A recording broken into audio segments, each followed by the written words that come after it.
Hello.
We thank you for giving them a servant's heart.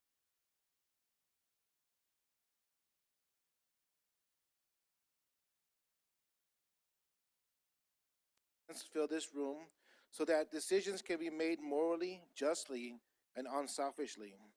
Lord, be with everyone here that is listening, watching, and actively taking part in this meeting. Be with those here that will be addressing their concerns or thoughts regarding their city, and be with the city council, and may your Holy Spirit fill this room. In Jesus' name we pray. Amen. Please face the flag and join me in the Pledge of Allegiance. Ready, begin. I pledge allegiance to the flag of the United States of America and to the republic for which it stands, one nation, under God, indivisible, with liberty and justice for all. All right, thank you, Pastor. Thank you, Captain. All right, we're going to move on to the presentation of our agenda and any revisions there too, Madam Clerk. Thank you, Madam Mayor. There are no revisions to the agenda this evening. And I'd like to attempt to see if Councilmember Irving can hear us and we can hear her if you don't mind. Absolutely. Oh, I'm sorry. Thank you. We hear you. I didn't hear her. Can I hear it one more time? Can you go ahead and speak, Councilmember Irving?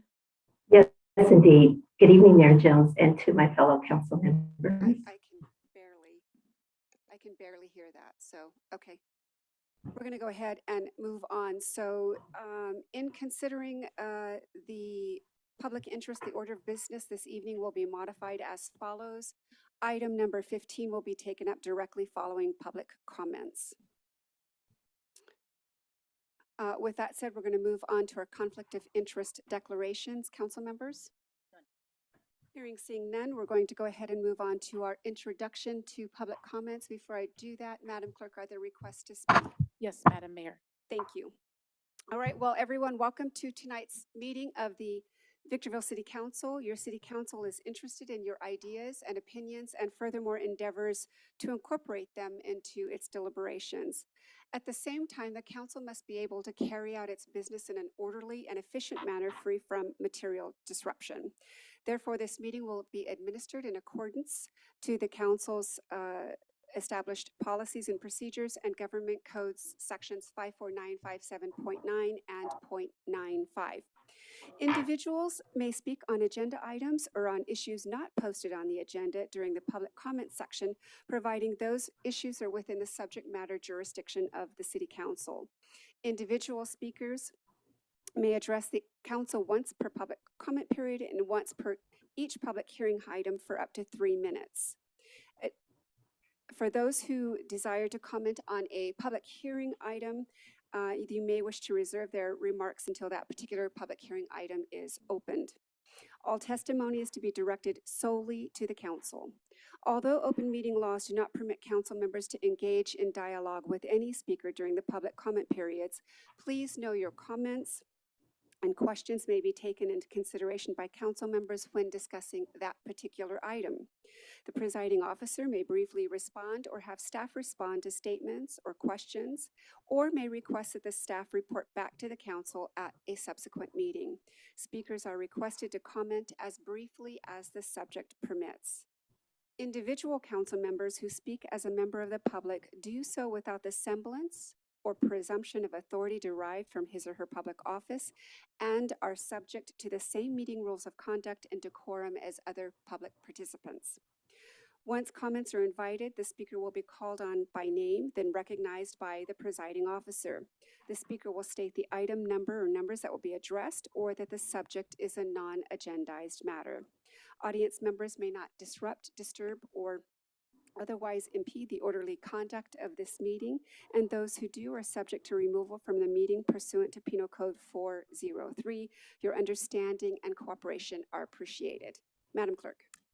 Our first speaker is Yvonne Mashak on a non-agendized item. Good evening, Ms. Shack. Welcome.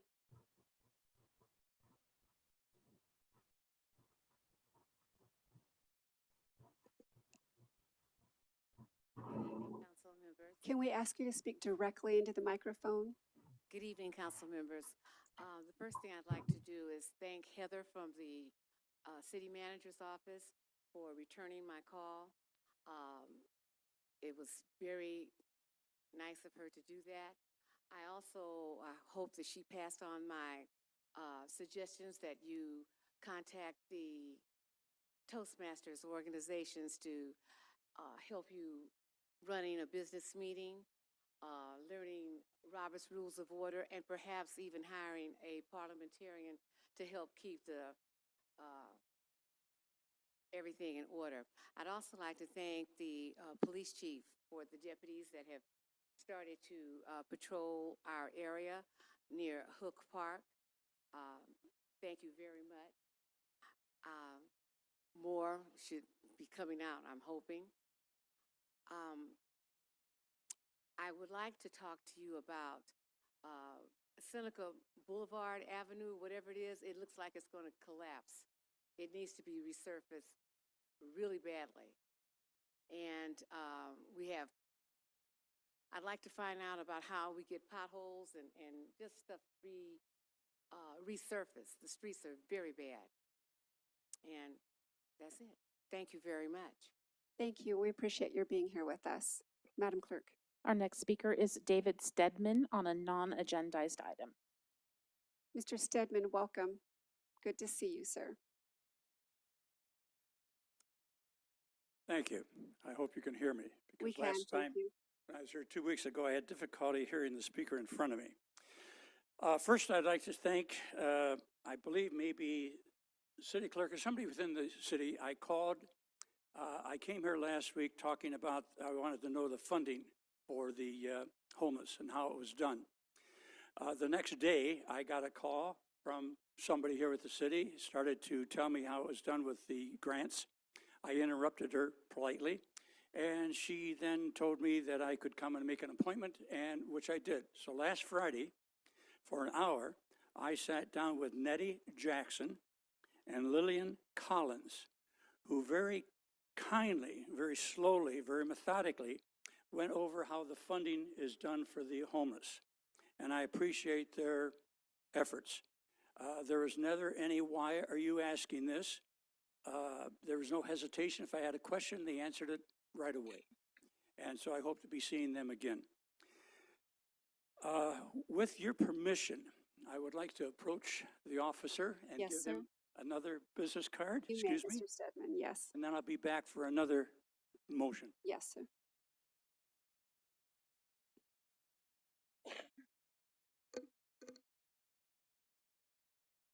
So just as a point of clarification, members of the audience don't make motions, but you can make a proposal. Of I some- like to think I'm one of you. Anyways, 2 weeks ago, there was a young lady, two of them actually, who spoke before I did. And again, I couldn't hear everything that was being said, but one of them, I think, was talking about how people with Social Security can't get a card or can't get their money. And I'm a fiduciary. I'm working with the VA. I have some veterans, and in the past, not presently, but in the past, one of those veterans also had Social Security income. And the way I did it was to go to the bank and become a representative payee. So again, you have to trust who you're giving your money to, but if any of those people who are entitled to Social Security can't get it, there is a way that it is possible that they could have a second or third party get a checking account for them or a savings account and get their money on a regular basis. So if anybody knows who those two ladies were last week, I'd be happy to talk to them and see if I understand what they're asking or not. Thank you. That's very kind of you, Mr. Stedman. Thank you. Madam Clerk. There are no additional speakers, Madam Mayor. All right, with that said, the chair is going to close the public comment period, and we're now going to bring the item back to the council. We're going to move on to our first business in order, which this evening is going to be item number 15 under written communications. And this is consideration of proposed City Council Resolution number 23-018, adopting revisions to the City of Victorville City Council Policy and Procedures Manual. Mr. D. Bortnowski, will you tee up this item? Thank you, Mayor Jones. Yes, consistent with council direction at the last meeting, we have proposed revisions to Chapter 5 of the Policy Manual. Essentially, we are not banning any of the videotaping, but what we are going to do is prohibit the videotaping or recording of meetings from behind the dais. Accordingly, basically, the city has set up areas within the public area where video recording can occur. In addition, the attached resolution prohibits the use of microphones that are not city-issued microphones or any kind of voice amplification at meetings. That I'm glad to answer any questions, but the revisions to the policy manual are consistent with council's direction from the last meeting.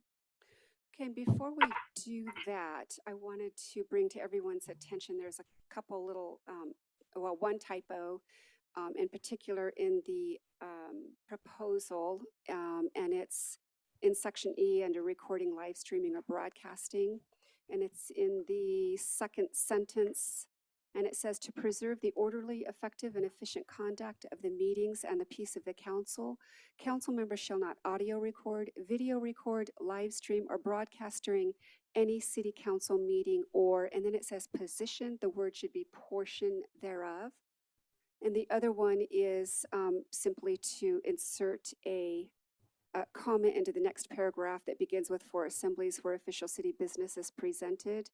When you get to the point where well, let me just read it. Council members shall not audio record, video record, live stream, or broadcast from the podium, stage, or platform, etc. So there needs to be a comma after the period in etc. And with that said, I don't think that I need to tee this item up any further.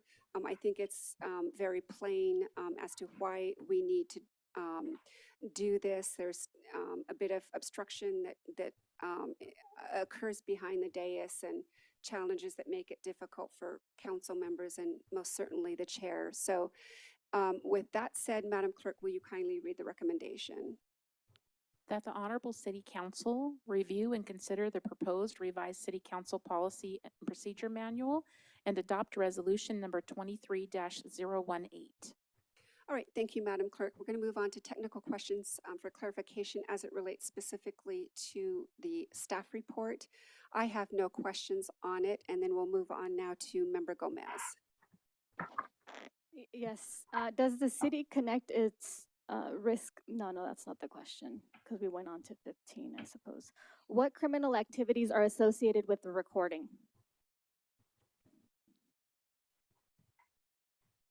Would you like me to answer that, Mayor Jones? Well, I mean, because the directive of the chair was as it relates to the staff report. So I'm going to rule that question out of order. Would you like to move on, Member Gomez? Yes. So reading subsection 1E and F, it talks specifically about my question that I had posed in regards to recording. So my question is associated with the language embedded within section E and section F.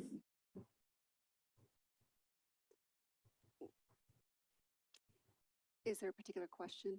Yeah, that the question was reframed as to how does it pertain with the language and the recording? So clarification is sought.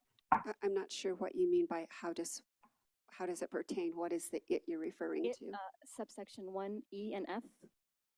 I don't want to waste my time in reading the section because it would be redundant. Okay, so Mr. DePortnowski, to the extent that you understand the intent of that question,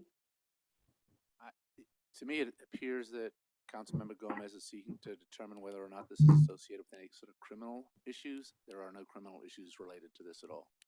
And what powers under the Constitution protect the language that has been modified in Section 1, Subdivision F and E under Rules of Decorum for City Council, Public, and Staff? This language is constitutional. It's reasonable time, place, manner restrictions on how to conduct these meetings. And the term public is not embedded in the section. Could it be clear? Because it does talk about the public, but it's not clearly applied to the public, or it could be inferred. I think the language is specific that it applies to council members. So maybe the heading doesn't say it's for council members. So the way I read it it's just pertinent to a subset category of council members. So that's what I was referring to.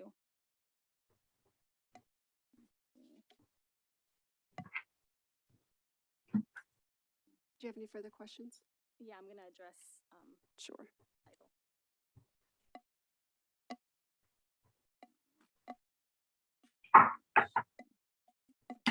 So the title for this section is B, Rules of Decorum for Council, Public, and Staff. So if there's confusion and I've allowed the word public to come into play with this subsection B, is why I was requesting that language be clarified, that it does not include the public. I don't know if that's possible. There are other provisions within that chapter that deal with the public's participation in meetings and the requirement that they also show decorum. And when does this specific item take effect? Is that tomorrow? No, it would take effect immediately upon its adoption per the resolution that's attached to it. Would you find that information I was reading, trying to look for that on page 459? It's in the last, I believe it's the last sentence of that resolution. I was looking for the word immediately. I don't see it.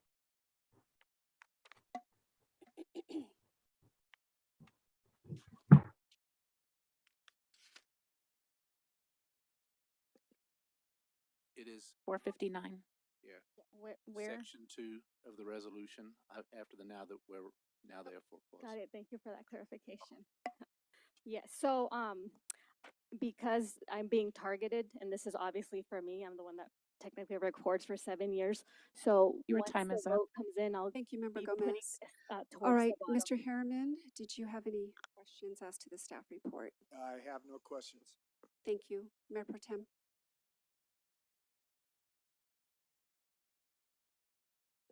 Abide by this new resolution. Mr. DePortnowski. To the extent it causes a disruption of the meeting, the presiding officer could ask them to leave if they continue to not comply with this, and it becomes a disruption to the meeting. Thank you. No further questions. Thank you. Motion to approve. Wait, one moment. And Madam Clerk, do you have, Yes, I have Councilmember Irving online. So we're just, Member Irving, do you have any questions as it relates to the staff report? Yes, I hope that you can hear me. I don't have questions as it relates to the staff report per se Madam Clerk, we in certainly nature. can't hear her. I don't know why I can hear myself. So Member Irving, if you can hear her, outside can you of pause if for a I moment hear. because we can't make out what you're saying. go ahead and try again. Okay. Yes, I have a question as it We relates can hear to the you now. staff Please report. go ahead. Okay, very good. I understand that we can record, or people, members of the public can record meetings, public meetings in the fashion that we do.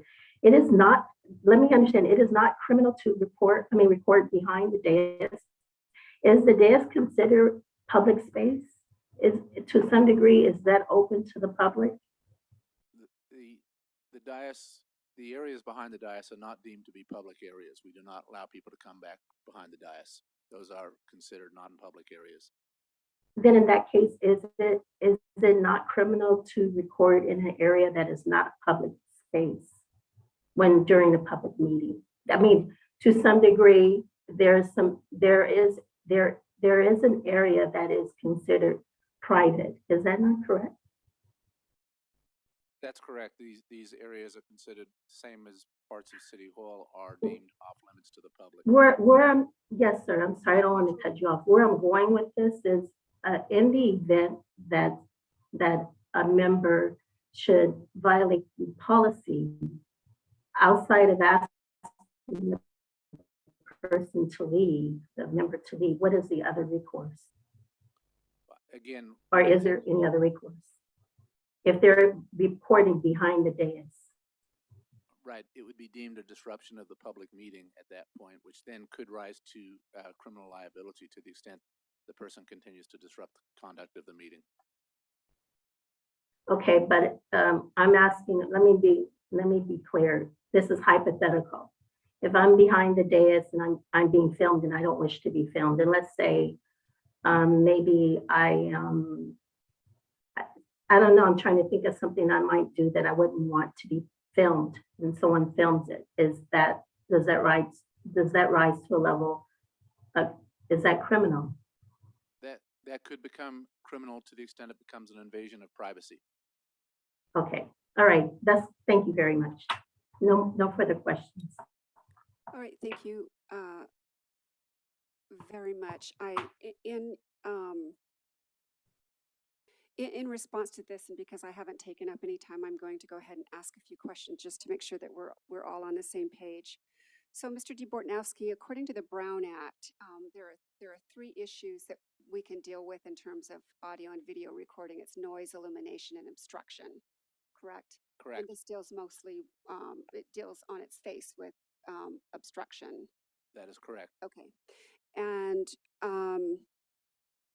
the language is not just behind the dais, it's on or behind. I just want to be clear. That is correct as well. And that's why we have set up special areas within the chambers for that recording to be had by both members of the public and or council members. Okay. And just to be very clear, and it's my duty as the chair, there is no one behind this dais, no council member, no member of staff that's being targeted on this. It's just that there's sometimes that we have to do things to tighten up our policies and procedures so that we feel like our privacy is being protected and there's no obstruction occurring behind the dais. And my colleague, Member Gomez, is not the only one that has been known to record from behind the dais. So this applies equally to everyone. With that said, I have no further questions, and since this is the agenda item that I presented, I'm going to go ahead and move that we adopt staff's recommendation on this item. Is there a second? Second. Second. Madam Clerk, you decide who the second is. I heard Councilmember Irving as the Thank you. second first. All right, we're going to move on to discussion on the pending motion. I have no discussion on the motion other than I think that this is a reasonable measure to make sure that we're following through with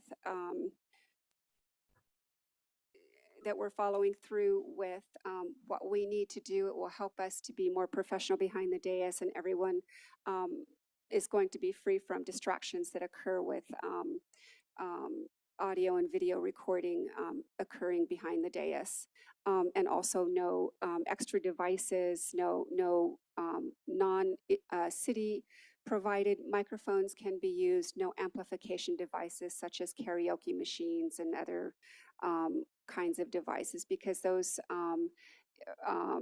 aren't helpful to the work that we have here. Certainly doesn't make our meeting productive, and certainly isn't helpful for making it meaningful. So with that said, Member Gomez, comments on the pending motion. Yeah, absolutely. Many of you may not have been here. So I've been recording since 2016. And one of the important things is to be able to have the right to record. But when you don't have the right to record, or you're being to some degree targeted when you're asking for some kind of bonds to indemnify our public fiduciary duty, and you're not provided, but you get arrested and you get targeted for this. This is where we file certain things in the courtrooms, and that's about to happen. A lot of people just don't understand the rights that we have. So I appreciate that the city council has placed themselves under the breach of a fiduciary duty obligation that they have under their general liability. And many of the employees as well have done that. They've received letters. Unfortunately, they have not responded, but it's a matter of, like Mr. DeBrunowski would know, you take this to the courts and see if there is indeed a constitutional violation, and until we get orders from the court, that is yet to come. So thank you for giving me the opportunity of making this comment. Yes, of course, Member Gomez. Member Harriman. I have none. Thank you. Mayor Pro Tem. Yes, ma'am, I do. It's good. A question and everything. They just accused of employees not writing back. I just want to make sure the only employee that works for the council is the city attorney and the city manager, correct? Correct. So we don't have any interaction with any employee under Mr. Metzler all the way down. We can have interaction. We cannot direct them to perform in any way for council members. That We comes write through. him a letter, if we ask him to do something, Mr. Metzler. It's been like that since I started. Correct. And Didn't start. the policy speaks very clearly on what that should look like. Okay, and if any problems we have, we can Can always you go to, please speak into your microphone? we can always go to our city attorney, correct? Yes. Thank you, ma'am. Yes. No further questions or comments. Thank you. Member Irving. No comments, thank you. No comments. Thank you. All right. Okay. Did she say something? She said I no thought comment. she said that, and then I thought I heard something again. All right, so Member Gomez has not been excused from the dais. So for the record, the council member is violating Chapter 5 of our Policy and Procedures Manual. She has left the dais without the permission of the chair. All right, with that said, we're going to go ahead and take the vote. Madam Clerk. Councilmember Gomez, No. Councilmember Harriman, Yes. Councilmember Irving, Yes. Mayor Pro Tem Becerra, Oh, yeah. Yes. Mayor Jones. Yes. Motion passes with Councilmember Gomez voting no. Thank you. So the council has just taken action to adopt staff's recommendation as presented on the agenda. And so we're going to take a 5-minute recess so that any council members or what have you can reposition if need be any audio or recording devices in the area designated for such recording. Madam Clerk, will you kindly go down and show us where those places are, and so that the devices can be set up properly? Certainly, and I'll be placing signage as well. Thank you. So we should be able to, we'll just call it 6 minutes and say 6:35.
an itinerary already planned out?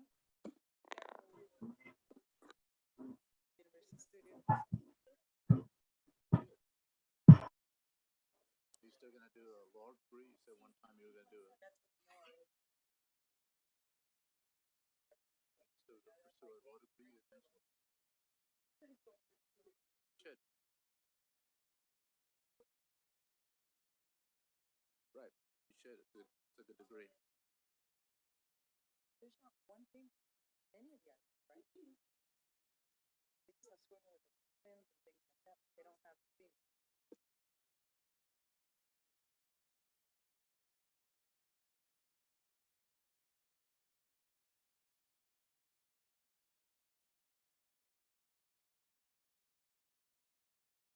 But that's about 6:36. Let's get through this.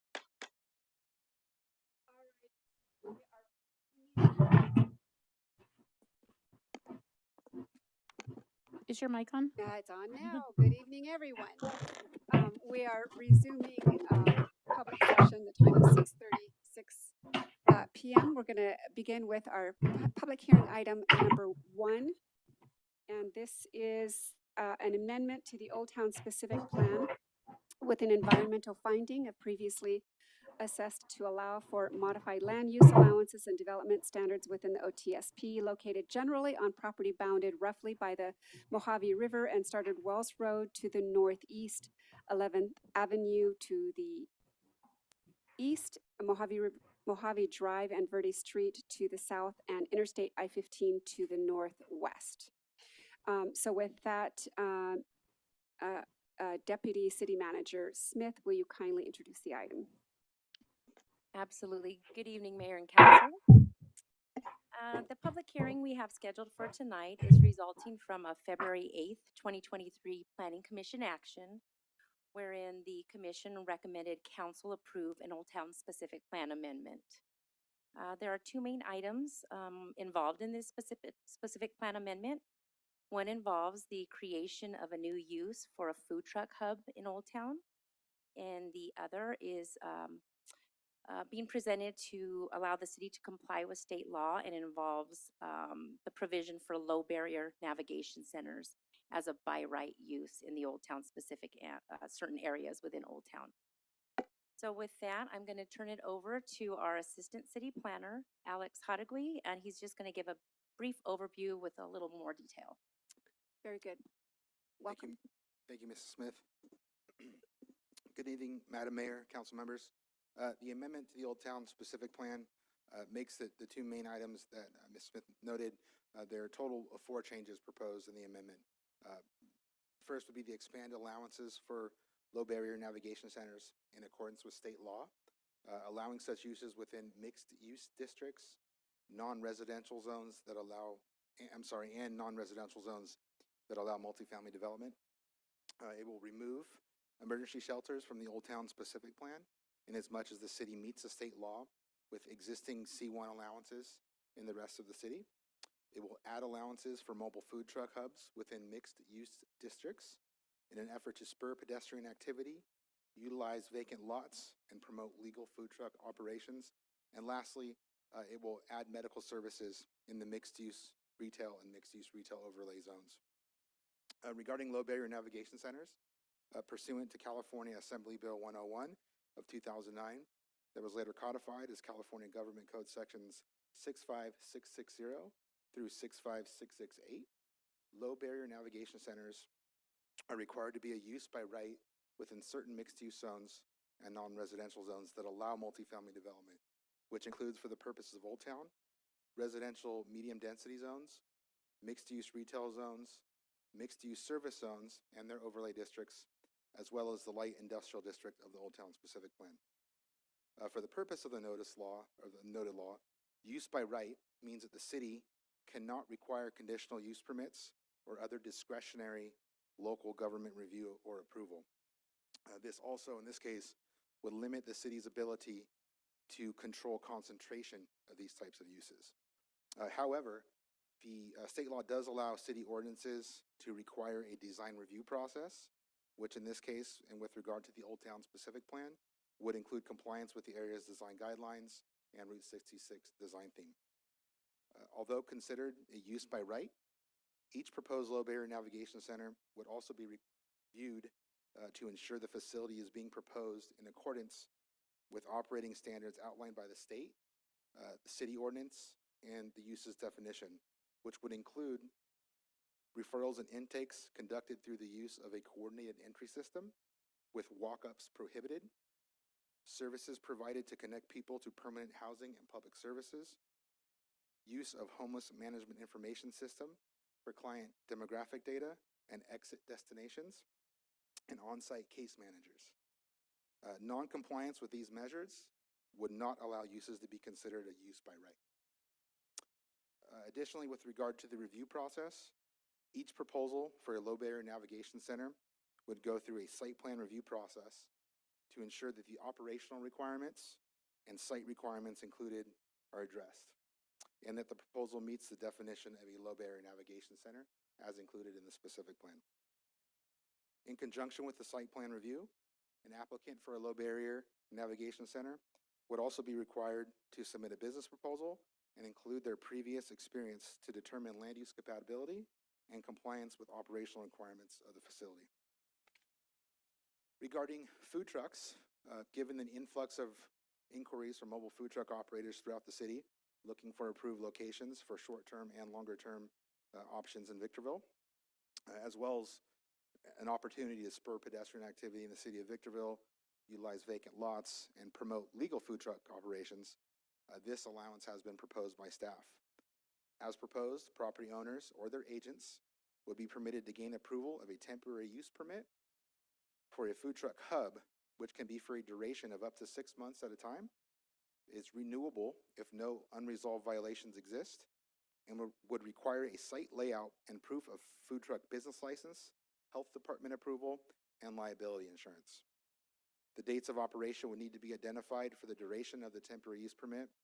However, food truck vendors could potentially be variable as long as they have a business license with the city and meet the other outstanding requirements noted for their operations. A minimum of 2 food trucks as proposed would need to be present to be considered a food truck hub.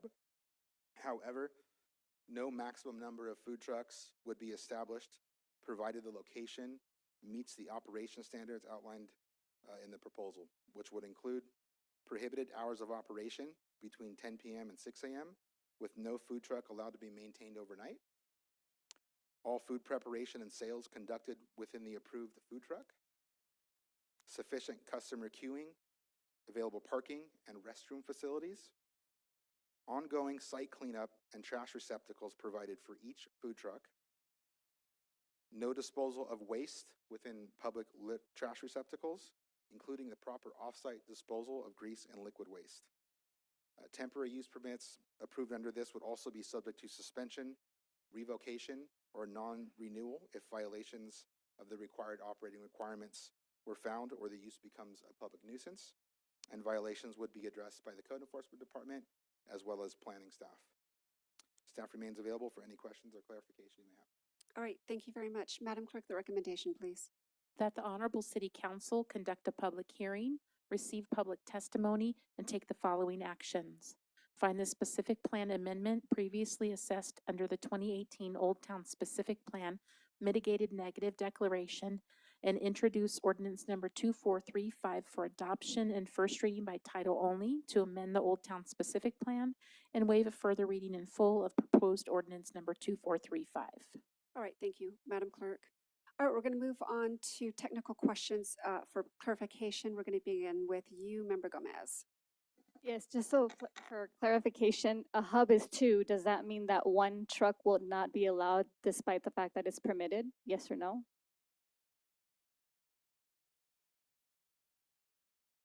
Under this ordinance, it wouldn't qualify as a food truck for a single food truck operator. So it said other in a different manner. If there's 1 permitted food truck legally meeting all the requirements for state and city, that 1 food truck would not be able to be placed in any of the zones because it would need another one, which is a partner, to be able to satiate this ordinance.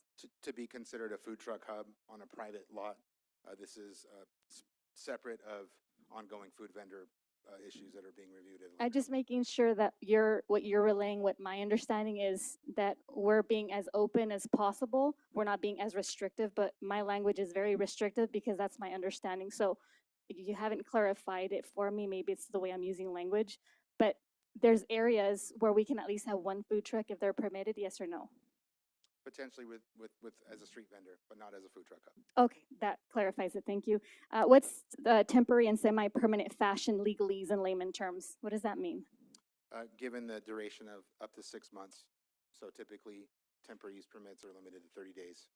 So then someone would be paying permits just for 6 months every year and can only be allotted 6 months per year.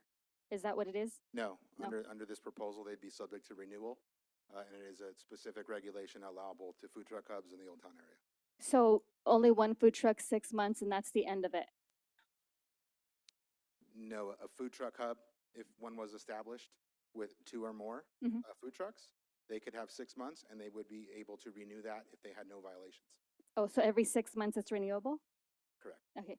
When is the development proposal and will it allow for immediate permanent land use for food trucks? Are we thinking of permanency? No, it is anticipated this will be a transitional use until permanent development is established on site. So is there a current process that's being facilitated to allow for the regulation in the city? Not for food truck hubs as proposed. Not for food, what do you mean? I'm getting mixed up with what you're saying, what I'm trying to understand with food trucks. I feel like there is a leeway for food trucks, but they're so restrictive that they're gonna have to find a way to be able to make these revenue sources. Food truck hubs, as proposed, would be subject to allowances on private land. Okay. With regards to food trucks operating in the street, that is subject to street vendor requirements. That's separate than this item. Understand. The average cost $15 to $100 for these permits? No, that is not the cost of a temporary use permit. What is it? Approximately $200, I believe. I would have to follow up with that with Thank you. exact numbers. What does the residential overlay district have to do with the permitting process of food trucks? It's just a location on the map. That's the sites were selected and the zones were selected to provide exposure primarily along D Street and 7th Street. How were these maps or these areas selected? Because they would provide exposure along the main thoroughfares that are circulation element streets, So it's limited to those 2 streets that you said, right? generally. Okay, nowhere else in the city, just those areas that we just talked about today? Correct. At this point, this is only within the Old Town specific plan. Okay. Will the removal of the emergency shelters affect future decisions when trying to bring those emergency sectors back in as shelters? I'm sorry. Can you Yeah, repeat so the look at question? the land Your use time is plan. up. Thank you. All right, Member Harriman.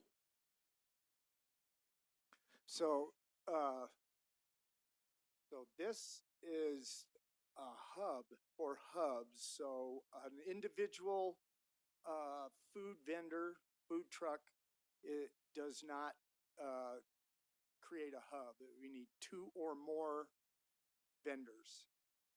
That is correct. And temporary use permits would only be allowed to be applied for and issued to a property owner or their agent. Okay, I have some comments, so I'm done with questions. Thanks. Thank you very much. All right, Mayor Pro Tem. Thank you. You mentioned insurance. Who has to carry the insurance, the property owner or the trucks? I believe the liability insurance would be of the trucks, potentially the property owner as well, depending on how it's operated. Okay. And when we start getting questions, which division in the city do we send them to? If there's complaints, they can be directed at planning. Not complaints, like they want to start it. Oh, planning department. Planning department. Thank you very much. Ms. Smith, you and your staff, thank you. We've been asking, the public's been asking. Thank you. Thank you. Member Irving, questions? No, I don't have any questions. I have comments though. Thank you. All right, thank you. And so I do have a few, and since everybody's kind of honed in on the concept of the hub. So what would happen if, let's say, you have 2 food trucks permitted to be on a site, and one is for 3 months and one is for 6 months, and that one for 3 months doesn't renew the permit, what happens to the one that now becomes a single vendor there? The item would be conditioned, have conditions of approval on the temporary use permit. So the property owner would have to ensure that there was sufficient number of food trucks operating. The reasoning behind adding the limit to two, or a minimum of two, I'm sorry, is so single food vendors weren't taking up a site that might be accommodable to multiple, and taken away from the idea of bringing pedestrian activity and liveliness to the whole town area. So, but I mean, seriously, what happens if the owner isn't able to accommodate that? You now have a food truck vendor that is, for all intents and purposes, going to be removed because of that. Is that potentially the case? Potentially, they would be in violation of their conditions of approval. Okay. Oh, I hope that never becomes the case if someone spent a lot of time and effort to set up business on a site. All right, so then moving on to the low barrier shelter. So first question I have is, I know that they have to carry the Route 66 theme. What happens if it's a vacant building already on the street? Do they have to upgrade it to the Route 66 theme? The site would be reviewed to make sure that it met the other operating requirements. There's requirements for parking. There's requirements for preventing any kind of displays. So we would have to review the site on a case-by-case basis. And if there were requirements to, let's say, update the facade or to make changes to accommodate the operating standards proposed, then yes, those would, to the extent feasible, be required to comply with our. So that concerns me a little bit when it says to the extent feasible, because the language looks very clear to me that it has to carry that theme. So I just want to make sure that that will be a requirement, because we're in this process of revitalizing Old Town. We want it to have a look conducive to the area. So do we get that assurance? It would be subject to a site plan review. So site plan review, we do have that authority to implement the design guidelines as they currently exist in the Old Town specific plan. Okay, so then I guess, Sophie, I would have to ask you then, how can the council then know that there's going to be some accommodation when it's not really the intent? Well, those guidelines for the cohesion with the Route 66 theme already exist throughout the entire Old Town specific plan area. And so staff is currently implementing those. I think Alex's statement about to the extent feasible is if it's an existing building, they may make limited improvements to try to comply with Route 66, whereas new construction, for example, might be able to build into their new design more of compliance with the theme. So whether it's a food truck, a building, pretty much anything that falls within the Old Town specific plan area, it's kind of looked at each case to what extent can you add Route 66 elements to your Okay, just project. as long as that's, I mean, I'm not saying bells and whistles on everything, but to keep it consistent in look and flow. Right, because if you, for example, get a food truck that is already painted with a different theme, but they can somehow try to, rather than, paint the whole truck over, but if they can try to incorporate signage and other elements that help to comply with that Route 66 theme, that's what the staff would try to encourage. So this is for the hub, but it also applies to the low barrier facilities. Yeah, it also applies. Okay. Yeah, All right. everything in Old Town already has within the Old Town specific plan, it built in. Right. Okay, so then there are very specific requirements in terms of compliance on the low barrier shelters.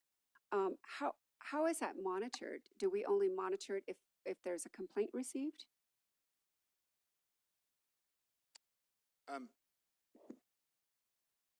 We would monitor it initially through the site plan review to make sure they're in compliance. Because they have to use the coordinated entry system, which is for every nonprofit that's not nonprofit, I'm sorry, every provider that would be potentially referring clients to the facility. There could be complaints there if they're not using the coordinated entry system, if they're not using the homeless information management system for exit destinations and the client demographics that they're required to input. We do monitor that. We are part of that city staff as well. So if there was an operation, a low barrier center, we would be able to ensure that they were complying with those requirements initially. In terms of monitoring, there's nothing written in the state law that allows us to monitor it. However, if it did come to our attention that they were not operating and no longer qualified as a low barrier navigation center, then they would be subject to our typical code enforcement process to ensure compliance. Okay, so in terms of like the types of services that are being provided, we have. Your time is up. Thank you. All right, with that said, the chair is going to go ahead and open the public hearing for public testimony. Madam Clerk, are there any requests to speak? Yes, Madam Mayor. Thank you. Our first speaker is Brendan O'Brien. Good evening, Mr. O'Brien. Welcome.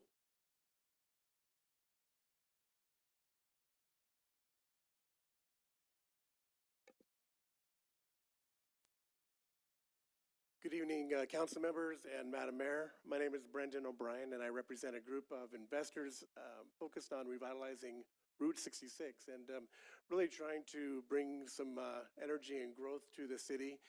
As much of everyone here has had a great part in doing so.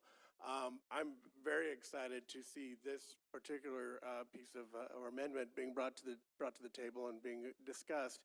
I commend the planning commission, because I think that this hits the nail on the head from a couple of perspectives. And I think there's something in here for everybody.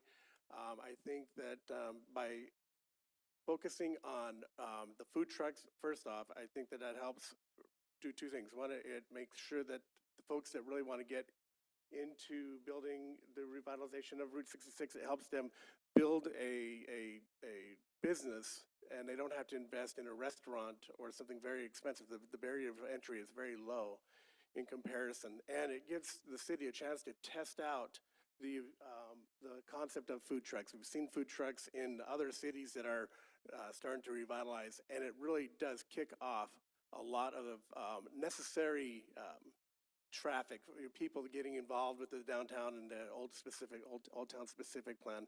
I think is really helped by this measure. The other part on the other side is that it has some teeth in it for the health requirements, and I think that that's one thing that is missing from many food vendors. If they go out and put a tent and they don't have a permit and they don't have any health permits whatsoever, they're going to get ticketed, and there seems to be a really bad scenario that gets created. This is exactly what the city needs to help people who don't have the money to start a restaurant, get a food truck, and really start being able to get into the system and get traction with the business. So I really hope that the council members approve this, and I think that it's a really good amendment. And I commend the city planning division for putting this together. Thank you. Thank you, Mr. O'Brien. Madam Clerk. There are no additional speakers, Madam Mayor. All right, with that said, the chair is going to close the public hearing and bring the item back to the council. Madam Clerk, before I request a motion, will you kindly read the title of Ordinance 2435? An ordinance of the City Council of the City of Victorville adopting an amendment to the Old Town Specific Plan with environmental finding of previously assessed to allow for modified land use allowances and development standards within the Old Town Specific Plan located generally on property bounded roughly by the Mojave River and Stoddard Wells Road to the northeast, 11th Avenue to the east, Mojave Drive and Verde Street to the south, and Interstate 15 to the northwest.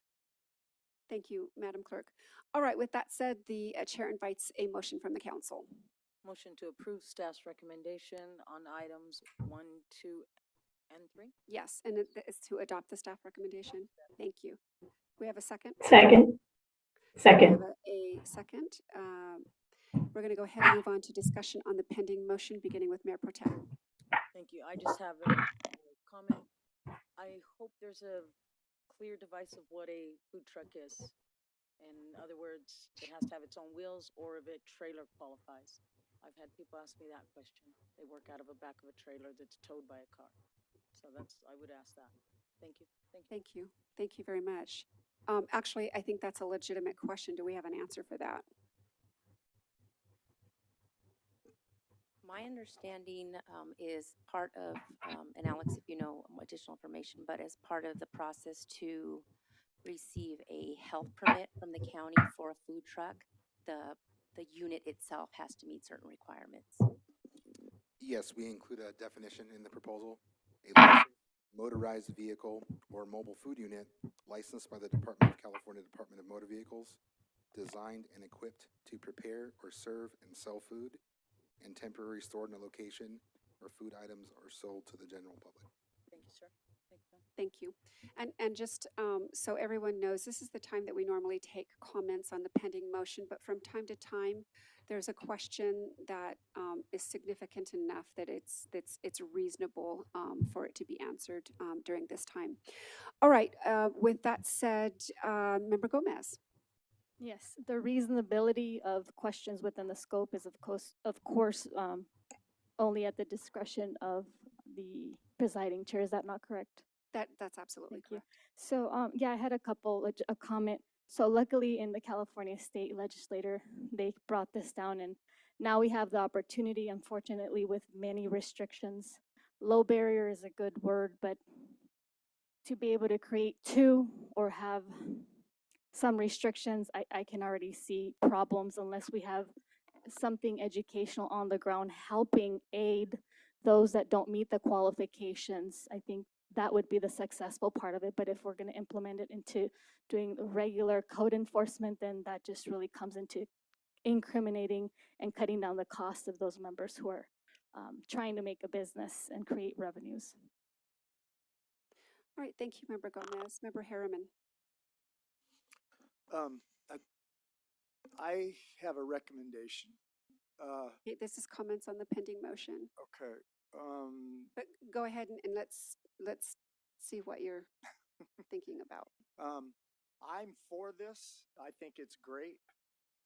But as far as business licensing, I think we should have a special business license for food trucks, and it would come with a decal and a permit number, and it should be affixed to the windshield or on the truck itself, and that would enable code enforcement to easier regulate if people are complying. I just don't. I think if I just think the idea of food trucks. Speak into your microphone, please. In the microphone. I think the idea of food trucks is great down there. I'm all for it. Okay, but I think with food trucks, we should, with the business license to operate, we should make a decal with their permit number, their business license number, so we can monitor them. So we make sure they're not transferable. Oh, you can use my license tomorrow, or, you know. So I just think, I think that would be a good idea, and I'm sure that that's taking place in other cities down in the valley to help regulate that. That's just my recommendation. Okay, fabulous. All right, so just, I'm going to briefly comment on that. So to the extent that this passes, I certainly our city staff is going to have to tease out what the administrative kind of approaches are to all of this. And so now you've heard from a member of the council that that's something that you may or may not consider. All right, with that said, Member Irving, any comments on the pending motion? Thank you, Mayor Jones. Yes, I just want to say I want to thank staff for bringing this forward and the Planning Commission.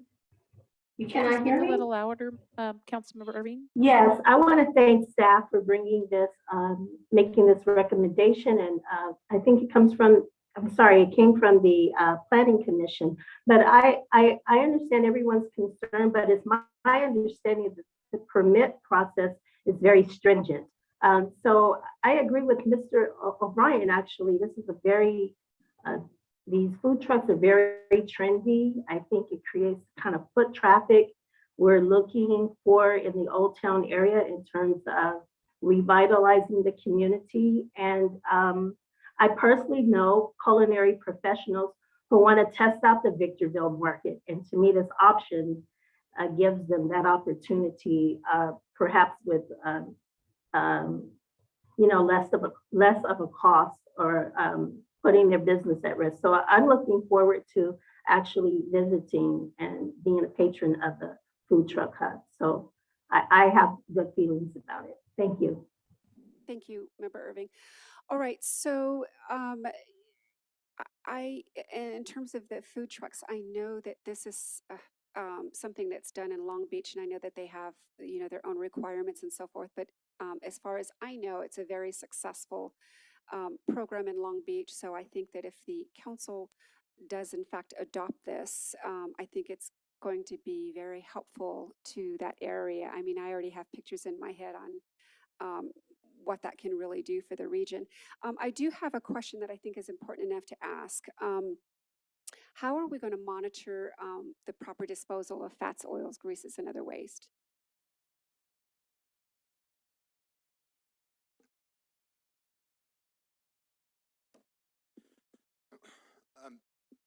Those would be conditioned for every single project.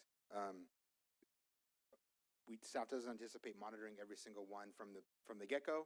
However, upon complaints from property owners, other food trucks, staff seeing it, that would be considered a violation of the requirements of the proposal. So it's written into the proposal as it stands now, and would also be included as a condition of approval on every temporary use permit to make doubly sure that the operators are aware of the requirements to dispose of refuse and fats, oils, and grease. Correct. Very good. All right, thank you. So I'm excited about the hubs. I'm also cautiously optimistic about the low barrier shelters. I think that we lose a little bit of local control with what the state's sending down to us in terms of limitations and so forth, and our ability to decide what works for us in our city. But that being the case, we're going to work with it and hope that it works out well. With that said, the chair is going to close the discussion period, and Madam Clerk, will you kindly take the vote? Councilmember Gomez, Yes. Councilmember Harriman, Yes, with a question? No, it's time for a vote. Yes. Councilmember Irving, Yes. Mayor Pro Tem Becerra, Yes. Mayor Jones. Yes. Motion passes unanimously. Thank you. So just as a general reminder to the council, there's no discussion behind, no side conversations behind the dais. If there's something that needs to be said, any member can capture the attention of the chair and Point and of we'll go from privilege there. for the chair. Whether it's point of privilege or in terms of what you're saying, I would like to address it. So point of, Well, it's not a point of anything, but you can just yeah. seek my attention to ask a question. When a council member doesn't know to vote yes or no, I think they should also have the privilege of understanding that they could abstain. Mr. Harriman, I don't know if he knew. I just made sure that if he wanted to abstain, I uttered abstention is a form. I appreciate that, Yeah, you're welcome. Member Gomez, and I believe that your heart's desire was in the right place. However, it is the chair's responsibility to administer the conduct of these meetings, and Mr. Harriman is always free to ask the chair a question. All right, with that said, and the chair makes those rulings. All right, so with that said, Madam Clerk, the vote. Did we go through all of it? Yes, Madam We did? Mayor. Now we're on consent calendar. Yes. All right, so the council has adopted staff recommendation as to public hearing item number 1. We're going to move on to the consent calendar. Items number 2 through 10. I have a couple of questions. I don't know if that was a pause, and I can interject. Yes. Sir. Yes. So on which items? Yeah, for item 2, 6, 8, and 10 of the consent calendar. Okay, while we're there, are there any other council members that want to ask very minor questions for clarifications? Okay, hearing none. Member Gomez, questions on item number 2. For number 2, were the bonds indemnified through the time that they were placed? And if that was the case, did we record them with risk management? And are they immediately accessible to the public?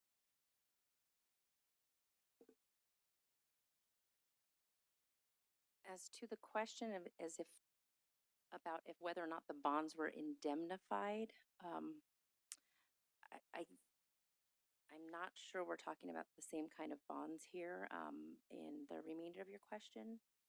So my definition for indemnification is to compensate for harm or loss. Is that a different definition that you would have? I think the term indemnification is not appropriate here. These are bonds that are securing improvements for certain housing tracts. Yeah, and so if something were to happen on land or anything, there is a compensation or some kind of harm that could be done that I believe a bond would secure. That's why my question was pertinent in that regard for harm or danger. But if it's irrelevant, I'll go to the next one. For 6, what is the process to reduce the security on the track maps compared to options that the city offers?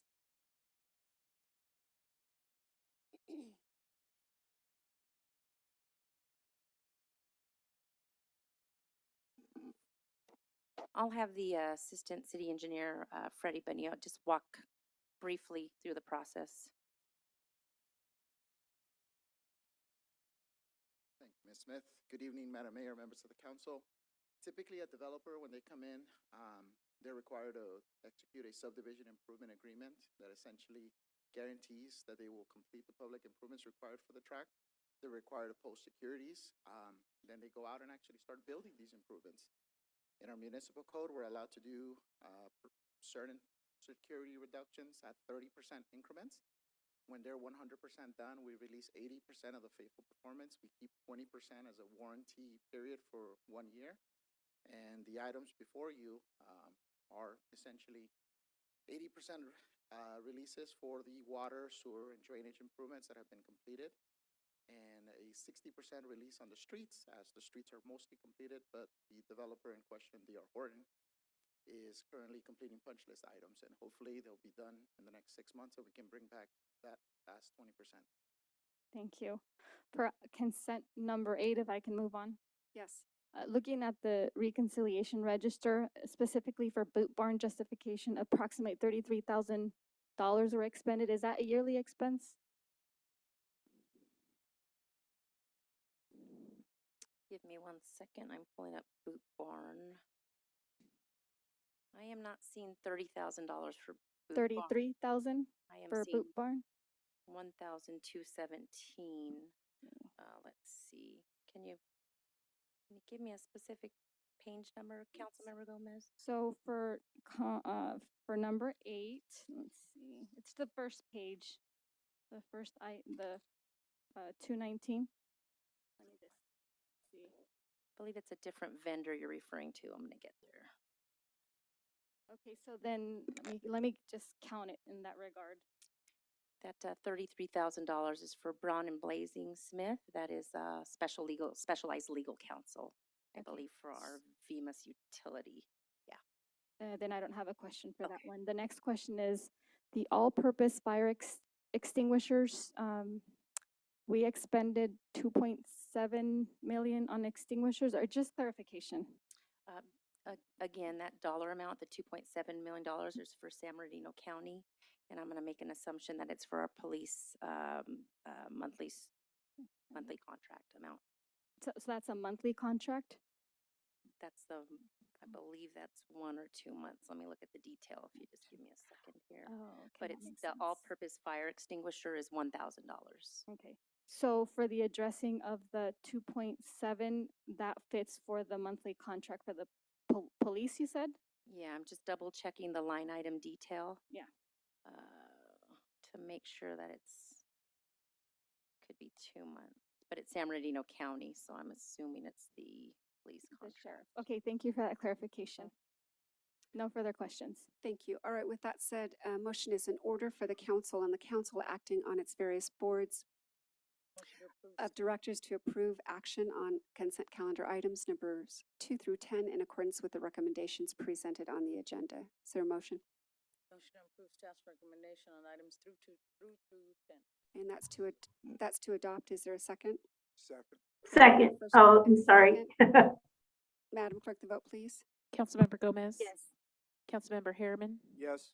Councilmember Irving? Yes. Mayor Pro Tem Becerra?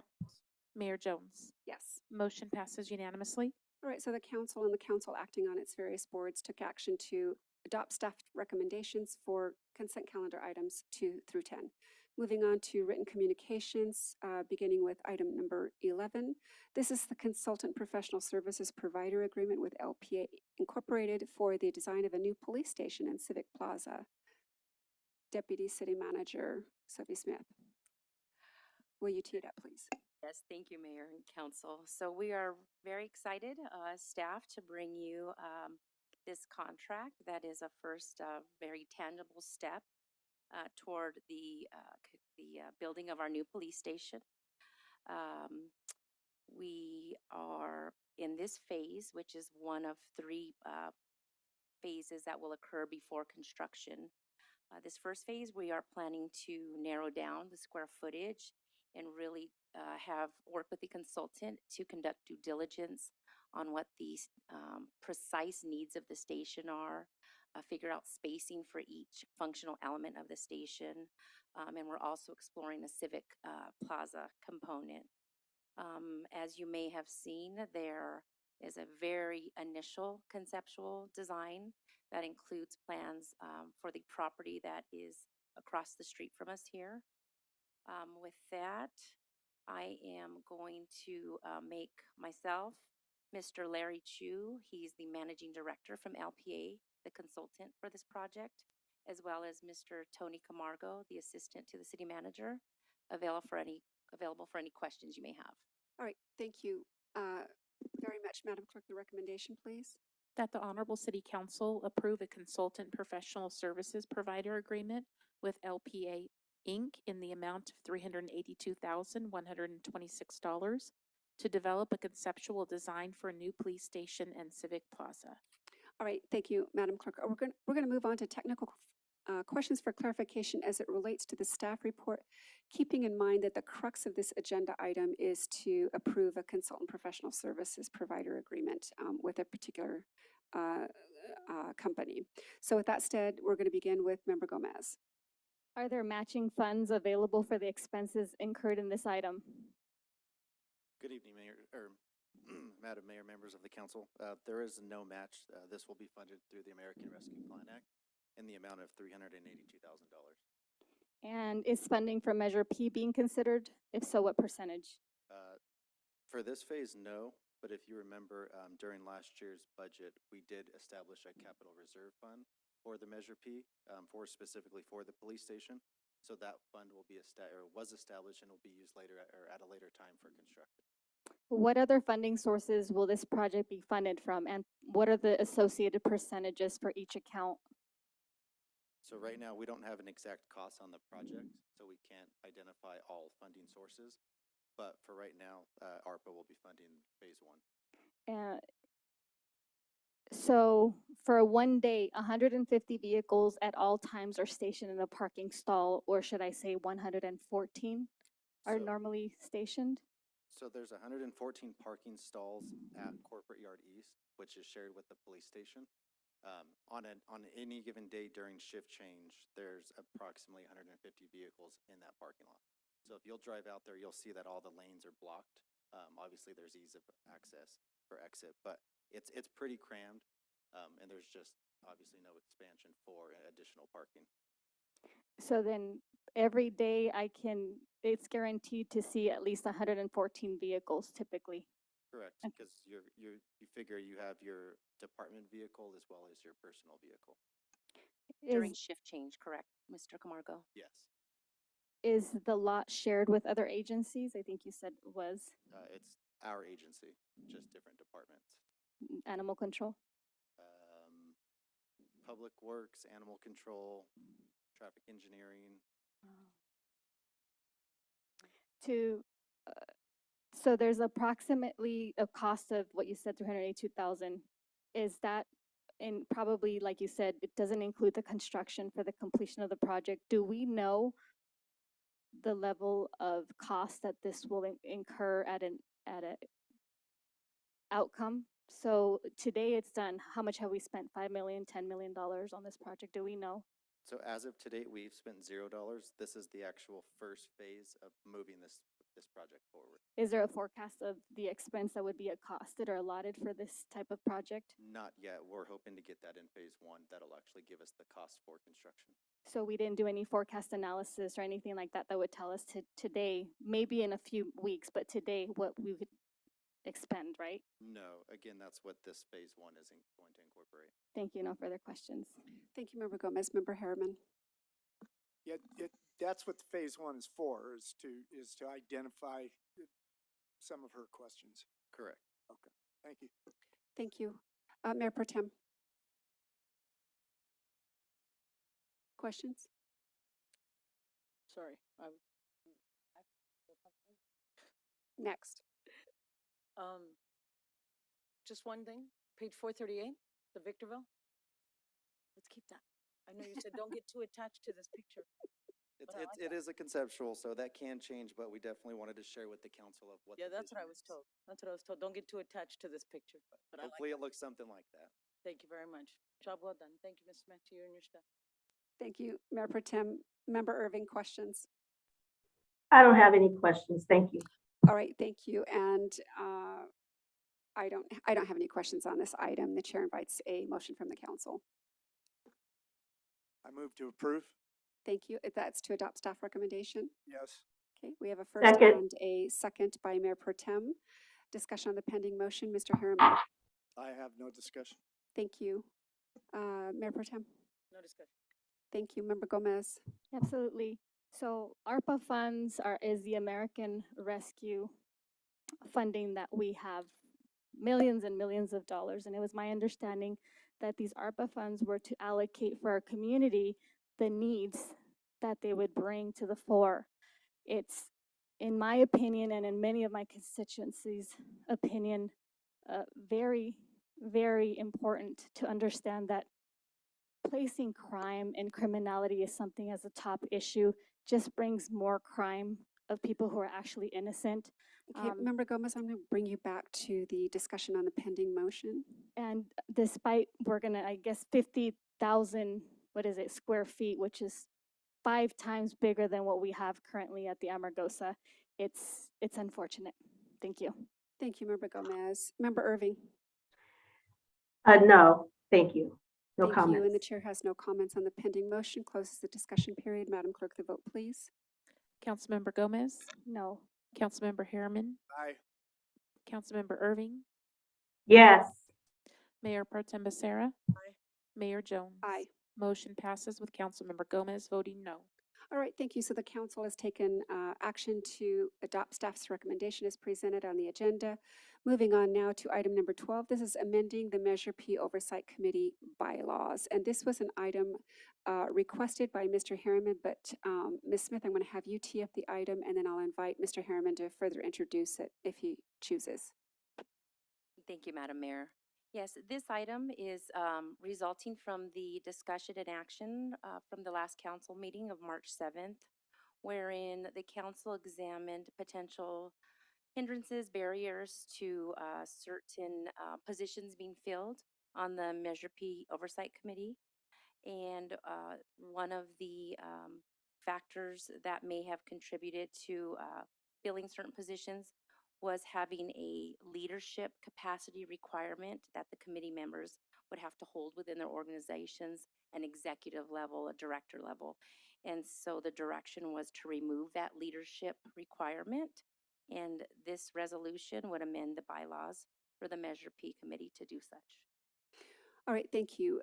So with that said, Madam Clerk, the recommendation, please. That the City Council adopt Resolution number 23-017, amending the Measure P Oversight Committee bylaws. Thank you, Madam Clerk. So before we move on to questions for clarification, this item we had quite a bit of discussion on in our last meeting, and this is just simply the part of the process that we need to do, and that's to approve the resolution so that we can bring to pass the direction of the council. So with that said, we're going to invite you, Mr. Harriman, my apologies. Mr. Harriman, if you want to further introduce the item, please feel free. I think it's pretty self-explanatory, so I have no comment. All right, thank you. And now I'm going to ask you if you have any questions. I do not have any questions. All right, thank you. Mayor Pro Tem. No question. Thank you, Member Gomez. So I did hear Sophie Smith alluding to what we spoke in a former meeting, and so if it's reiterative, it's because I want to understand that if what she stated is not modifying any portion of what the discussion is, and if there is a modification that is not captured within the inference of the subject matter of the agenda, I would like to know that now. That way I know how my vote would be crafted. I can reword it if you would like me to reword my question.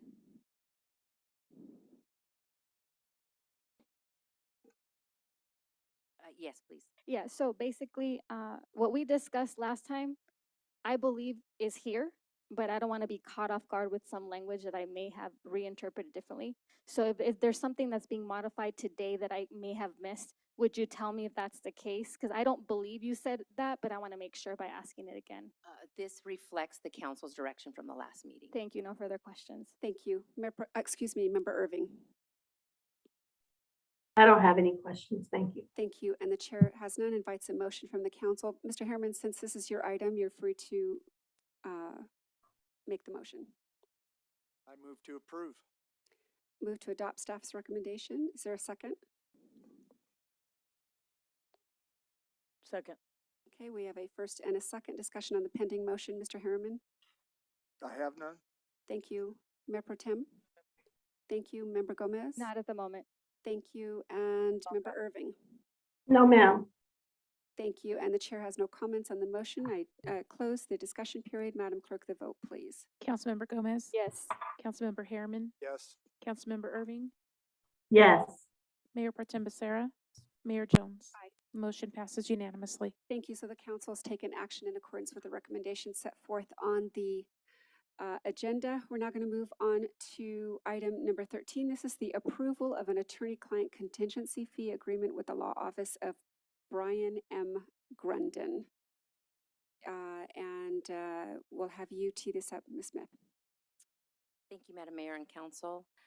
This contingency fee agreement rises, and it's related to a 2016 lawsuit wherein K&D was seeking compensation from the city and SCLA to compensate for their defense against the SEC case.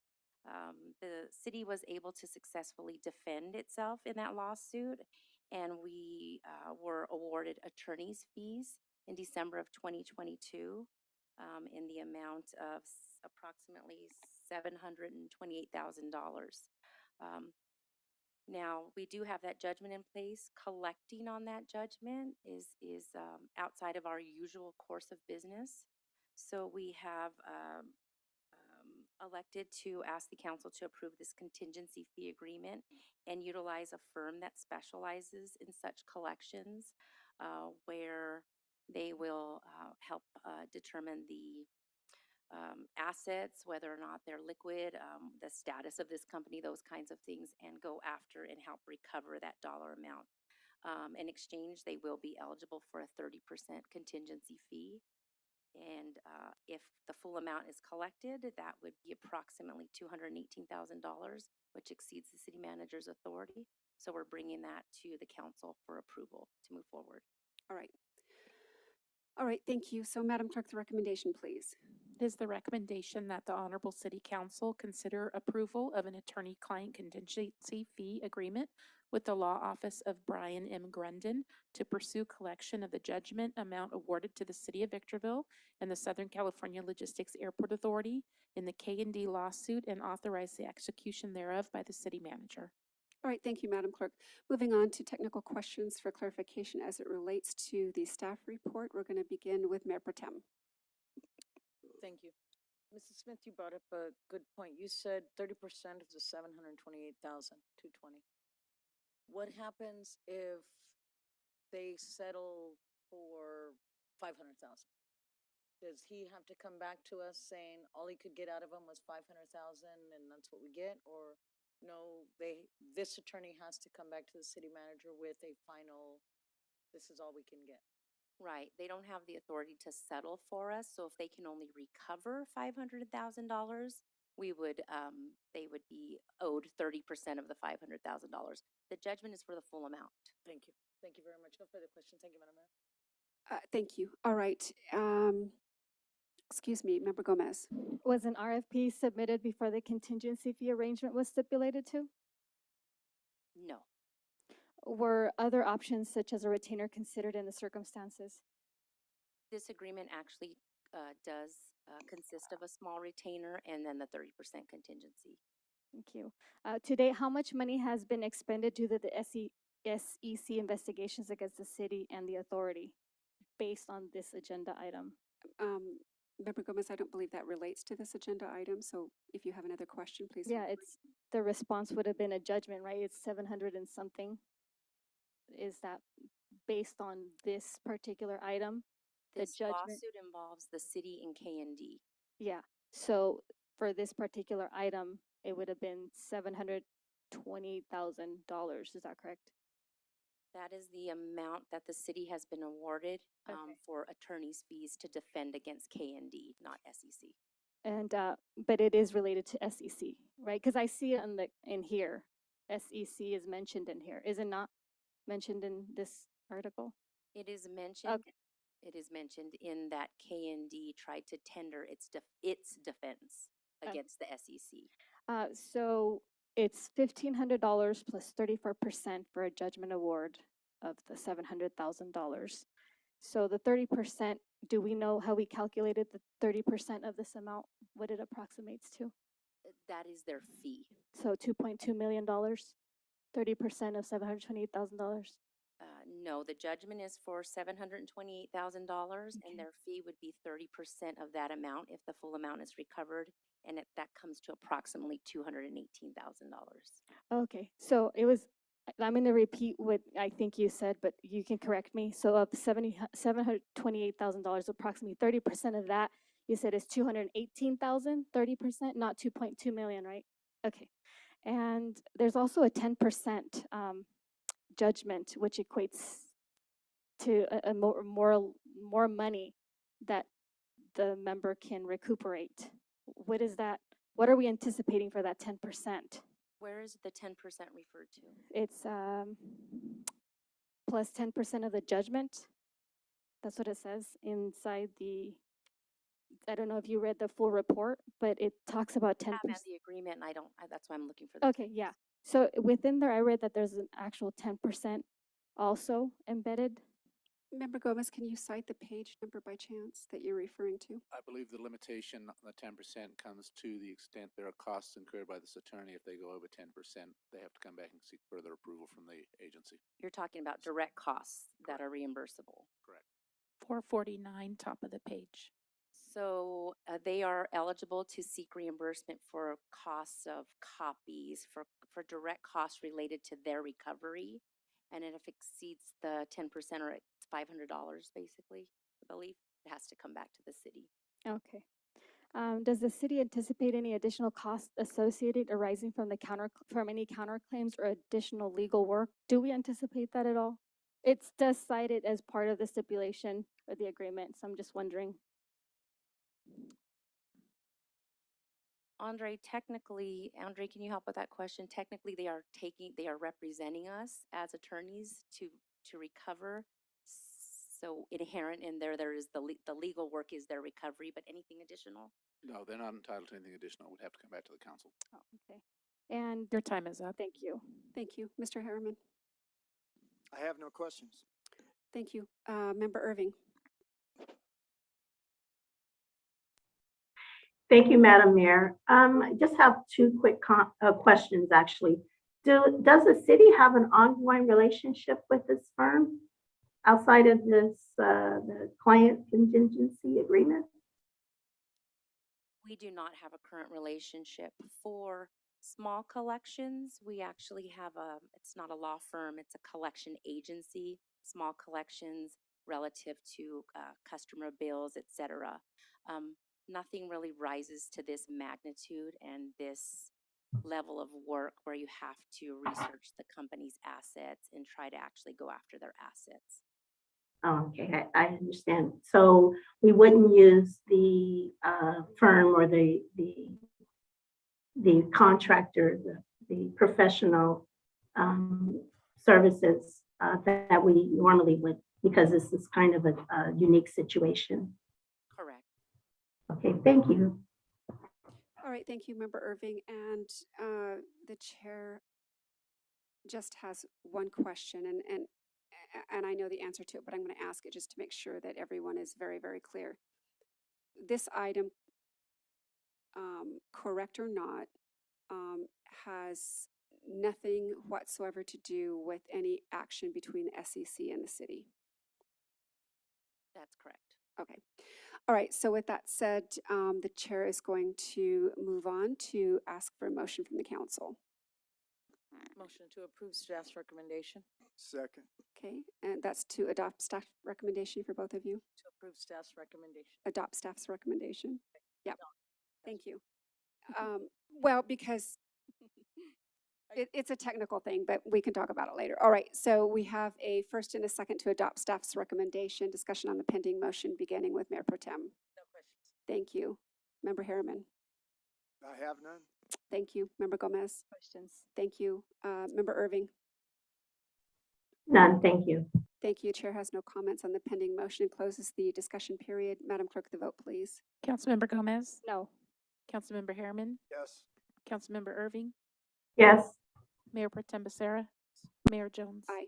Motion passes with Councilmember Gomez voting no. Thank you. So that council has taken action to adopt staff's recommendation as presented on the agenda. Moving on to item number 14. This is the workshop for local contractors. And so, Ms. Smith, I'm going to have you tee it up, and then I'll invite Mr. Harriman, since this is his requested item, to further introduce it if he wishes to. Ms. Smith. Thank you, Mayor Jones. This item is being brought back to council for any discussion and possible action as a result of Councilmember Harriman asking for a workshop for local contractors in an effort to help them understand insurance and bonding requirements. And so we turn it over to you for any possible direction. All right, thank you. Mr. Harriman, did you want to further introduce this item? Tell us why you wanted this on the agenda and why you think it will benefit our city. So I'm, as a contractor myself, and a colleague of mine at the dais here has had concerns in the past that not enough contracts are been awarded to local contractors. And again, as a contractor myself and out in the field, a lot of contractors feel that the difficulty, which really with my experience isn't difficult, they're just ill-informed. So I'm looking to have a workshop so we can present to the local contractors the process in which the city needs to have you on a vendor list. Can you please speak into your microphone? Be on the vendor list, and to retain the proper insurance and bonding so they can bid work for the city of Victorville. And then the local contractors will enable our local economy to thrive. And I think it'd be beneficial to the community. All right, thank you, Mr. Harriman. Madam Clerk, the recommendation, please. Any action is at the discretion of your honorable city council. Okay. All right, with that said, we're going to move on to questions for clarification. And so, Member Harriman, did you have any questions that you wanted to ask in terms of how something like this could be managed if there's approval? So anything like that? I guess my question, can I call the person's name out to ask a question? Staff? So the policy is that we always go to the city manager first. Okay. And then that person can either ask or further designate. Okay. All right. So this would be something that we could do on social media, like we do trash cleanup day and all the other things that we do. It could be something that we could get out there via social media, city website, etc. Absolutely. If we move forward, if given the direction, we move forward with the workshop, we could use social media, website, staff in thinking about this item as it was coming back. came up with ideas such as partnering with the chamber for outreach as well. We could use multiple venues to try to get local participation. And would we be able to use a conference room here at the city hall to accommodate the workshop? Yes. I have no other questions. All right, thank you, Mr. Harriman. Mayor Pro Tem. Yes, Ms. Smith, do I understand correctly, when you bid on a job at the city of Victorville, whether you're building a $45 million bridge or you're building on a $45,000 upgrade at a park, let's just say under concrete, the insurance requirements are the same, aren't they? They are the same. We do have standard contracts that have been prepared by legal counsel as well as risk management, and we do have standard contract provisions. That being said, I am aware of situations where the insurance requirements can be lowered depending on the contract and with the risk manager's approval. Depending on the size of the company, but more so related to the project itself, if there's lower risk, for example. Okay, if this does pass, can we maybe get a report back from staff on the barriers that our local contractors are having? When you say local, we don't mean just city of Victorville, we mean the high desert, correct? I would defer to Mr. Harriman on what he Yeah, meant. yes, yeah, So- the Victor Valley. Thank you. If it does pass and you have your first meeting with them, can we get a report back? In other words, 90% of them couldn't meet the insurance requirements because they're so high. And if I'm not wrong, it's a $1 million bond, if not a $3 million bond. We could do that. We could also try to seek additional information. Is it the insurance? Is it the bond? Is there something else that we are not gathering? We could survey them. Thank you, ma'am. If it's passed, thank you. No further questions, Madam Mayor. Hold on just a second. So we can either build that into a motion, or the chair would ask that that we probably have a presumption of consensus unless there's objection. So Mr. Harriman, if when you do make a motion, presuming you do it, it'll be your option to incorporate that into the motion. It would certainly be your prerogative. All right, and all right, so Mr. Harriman, I know that you might have another question, but I can't go to you until I've asked everyone else. So Member Gomez. Yes, what is the name of the bonding insurance for contractors that have already bid and probably understand how it works, that are currently in the city? Do we have that information, or can that information be included within the motion when we bring all this item, so it's transparent for those that are gonna bid or understand how it works? It's just not one bonding company. It would be up to the contractors to select the company that they want to bond with. Okay. And then is that the same for the coverage? I mean, size, you say project, things like that? Yes. Okay, thank you. No further questions. Thank you, Member Gomez. Member Irving. Thank you, Madam Mayor. I'd like to ask Councilman Harriman a question. First of all, Councilman Harriman, can you hear me? Okay. Member Irving, you Yes. cannot directly ask Mr. Harriman a question, but you can put the question out there, and I know that Mr. Harriman wants to speak further, and he can certainly at that time address it. Okay, well, let me frame it this way. So Councilman you Harriman. can pose the question to the entire council. Very good. But I would like to thank him for his leadership and his vision with this particular item. And I would hope that after we get a report. Can you please speak up, Councilmember Irving? Yeah, I don't want to shout. Can you hear me? We can Can a I bit hear better. me? Okay, a bit better. Well, first of all, I want to thank Councilman Harriman for his vision and his leadership with this particular item. Secondly, if we are to get a report back from staff, I would hope that in the future we might entertain as a council local hire initiative, and perhaps put aspirational goals in some of the contracts that we have in the city. So thank you, Councilman Harriman, and I'm in support of this workshop. So thank you very much. That's it. Thank you. Thank you, Member Irving. Okay, Mr. Harriman, did you have further questions? Or did did you want to? Yeah, We need to make sure that we stay on point with the intent of this item. the intent of the item is, and Please speak into your contractors- microphone. contractors should know this stuff. I'm not denying that, but they tend to be afraid to deal with a public entity because you need to ascertain wraparound insurance. You have to have certain bonds. You have to have a Department of Industrial Relations entity number. There's quite a few things that a lot of contractors are just afraid to deal with. And I would like the city to have a workshop to make everyone realize that it's available out there to do work for us so our money can stay right here in our area. And I just think that it would be beneficial. Like I said, these guys should know this stuff. Don't get me wrong. But I just think a workshop would just be good for the construction community. And I would also say that there are some things that the contractor must have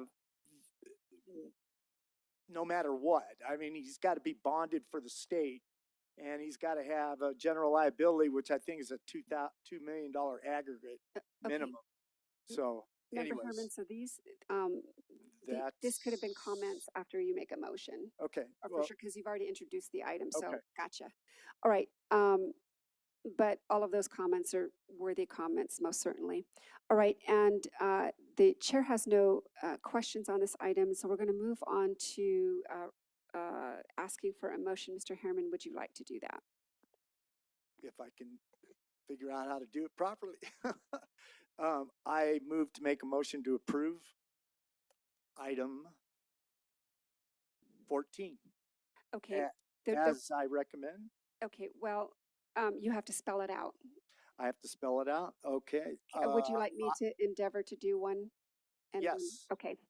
So Sorry, everybody. the chair moves subject to, and I appreciate you, Mr. Harriman, Member Harriman.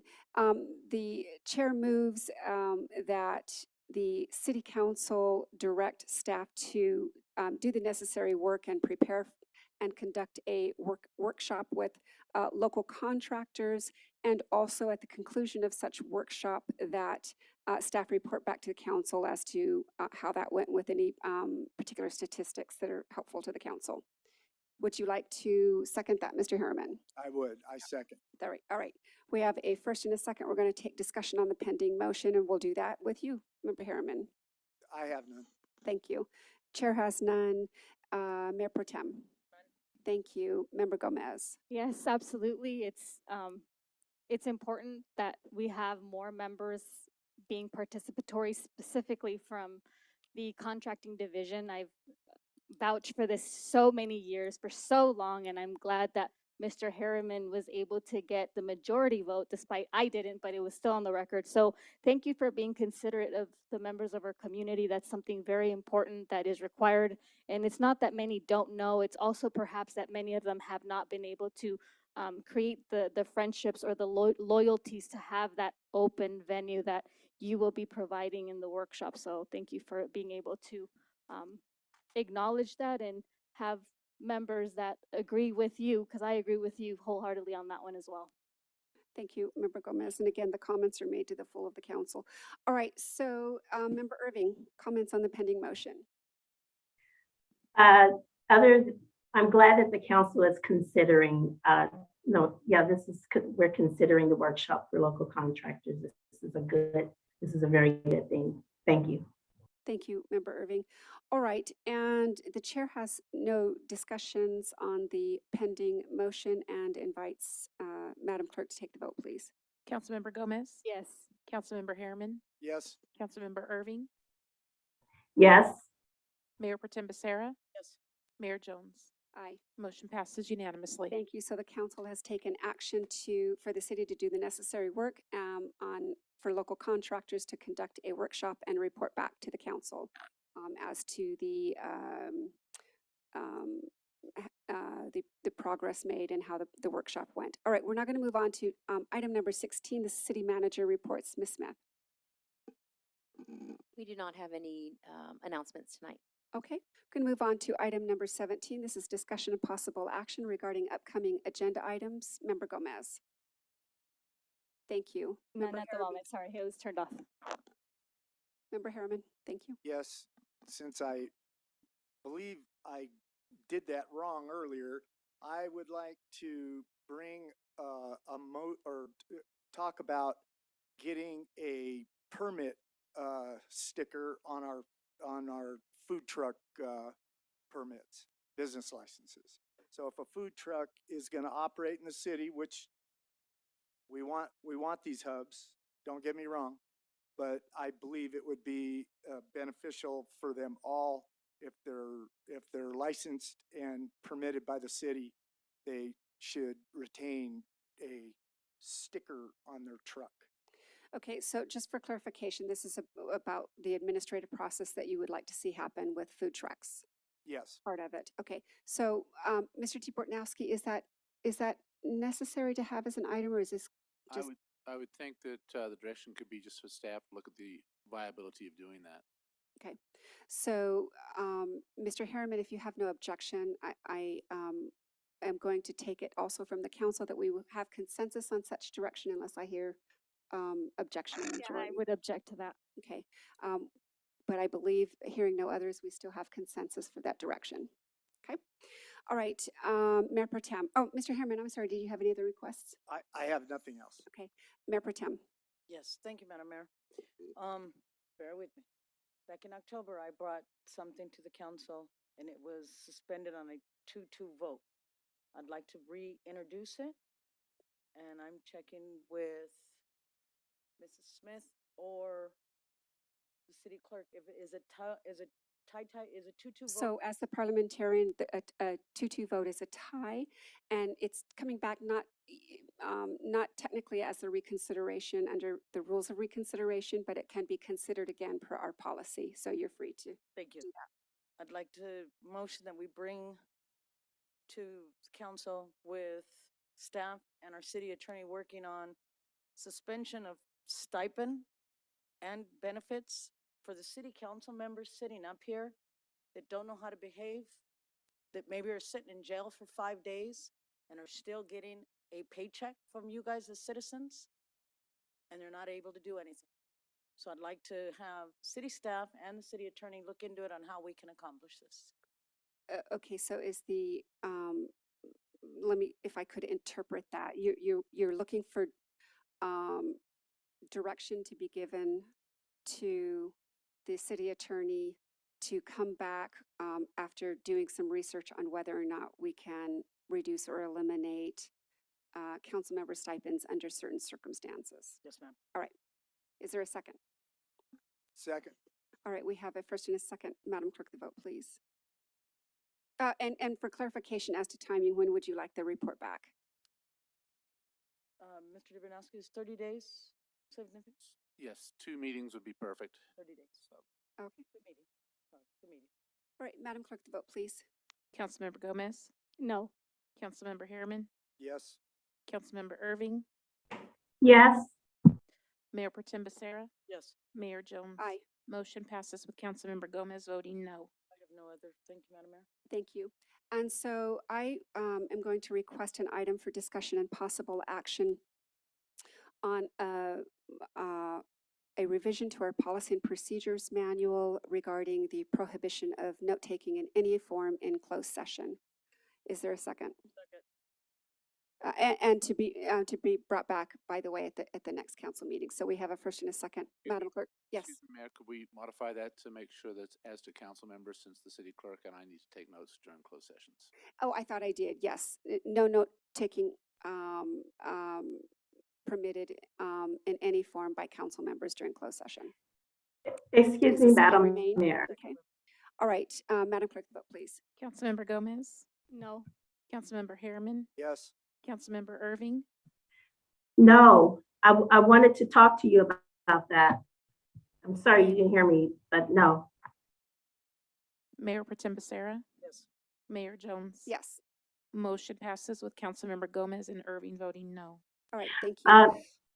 Madam, All right, with excuse that me, said, Madam Mayor, we're going Madam to move Mayor. on to No, Member you Irving get, does I not have don't, the floor. We have just taken the vote on that item.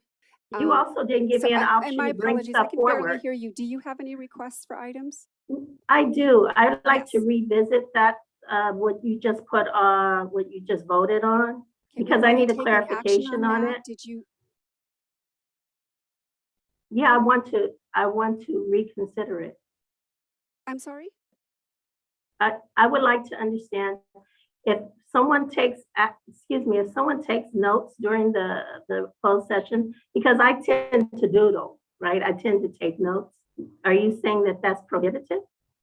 Well, Member Irving, and that's a good question for clarification. We have to be careful to not turn this into an item, but I'm certain that Mr. DeBortnowski will bring that back in a manner that's going to be conducive to the work that we do in closed session. And we always have, once it's brought back, we always have, or prior to the meeting, we always have the opportunity to comment and make suggestions on the language. Okay, very good. Thank you.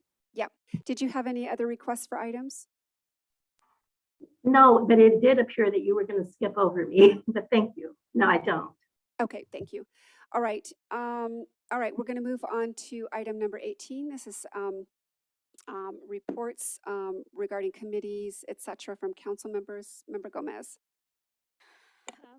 Sí, quiero darle gracias porque han Member llegado Gomez aquí will speak in English para que behind the escuchen, es dais. muy Member Gomez importante. is out of order. Go So bring I yourself wanted to to order. share, since I already shared in Spanish for the members that were here, I wanted to give you a Member, little bit. ask you to pause for just a moment. The member has violated our policy in Chapter 5 in our Policy and Procedures Manual that when behind the dais, we are required to carry on our conversations, etc., in English for the benefit of our community, our staff, and so forth. And because the chair has to facilitate this meeting, I most certainly have to be able to understand what's being said. So Member Gomez, please continue on in English. So the little taste of what we're dealing with here. So I'm always out, and many of you know, that's why there's an importance of making sure we record when we're doing our walks, when we're meeting people out in public, when we're helping people write documents or search for documents that to many people may be undisclosed. It's very important to understand that at least one of your council members up here is always going to be someone who is taking the floor, knocking on your door, making sure that you understand what's happening here. Despite what it may look like or what could be appeared to be projected up here, you can be for sure that I'm always going to be the person that will be knocking on your door and Member right by your Gomez side. will address her comments to the council, please. So, you know, and you can see it here. Thank you. That was the remainder of my comments. Thank you. Member Harriman. I have no comments. Thank you. Mayor Pro Tem. Thank you, Madam Mayor.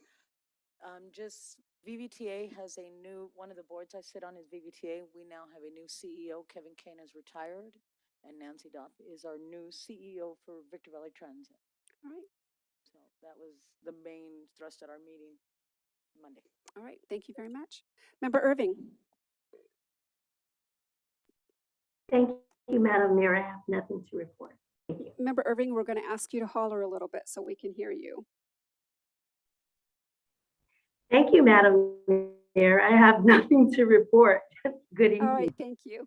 And the chair has no reports to make at this time as well. So with that said, we have no further business before us. That does conclude our business for this evening.